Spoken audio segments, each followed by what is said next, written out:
ceasefire is through. All right, Mithali, I'll come back to you. Stay on with me. Now, oil prices have jumped amid the latest outbreak of hostilities between the US and Iran over the Strait of Hormuz.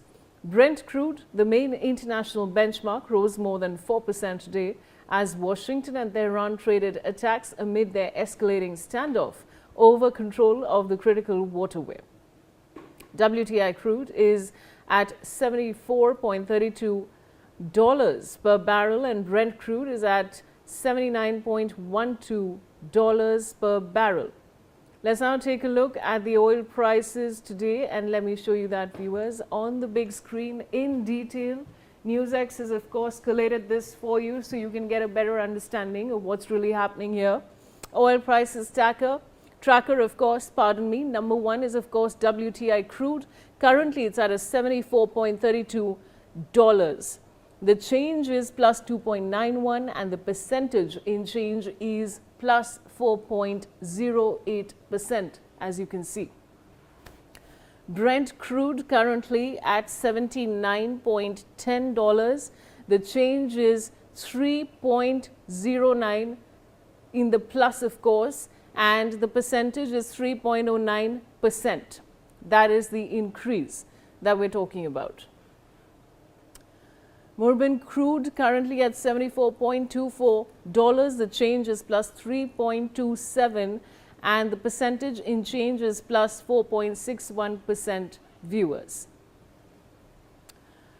WTI Midland on the 12th of July, $71.52. The change is minus 0.40 and the percentage in change is minus 0.56%. This is of course WTI Midland. So these of course, viewers, are the details that we've collated for you, the kind of increase that we're seeing here. And I want to go back to Mithali. Mithali, now the question really that I have is that which sectors are likely to be the biggest losers if crude prices remain elevated, and are there any sectors that could actually benefit? So I think, as always, we've had this discussion in the last few months, what's going to happen to different sectors of the economy. The first sectors to be hit, I'd always say, are transportation and logistics related sectors, because they are directly dependent on oil. I mean, for them, crude oil and other petroleum products are direct, inputs. And you're already seeing air travel, rail travel, passenger travel, but also freight transport, how you transport your goods from one place to the other, starting to already get impacted all over the world. And, globally, airlines were planning to cut ATF prices, but that, may not be possible now. And even domestically, that may not be possible now. The second round of effects will then come on to consumer goods, the goods that you and me consume on an everyday basis. And food products, fertilizers will be badly impacted all over again, because just as they were thinking that prices are going to stabilize and that, we can look at the next cycle of fertilizer usage for the next cycle of crop sowing, even the next cycle will get impacted. The first cycle was already impacted. And I'm using the word cycle and not Rabi and Kharif, because this is not only an India problem. I mean, we're starting to see fertilizer prices in open markets go up to the extent that in developed countries like the UK and Europe, fertilizer prices are through the roof. They've nearly increased by 300% in the UK. And that is impacting the viability of agriculture as a business. And this is definitely going to have impacts on food security in those parts of the world.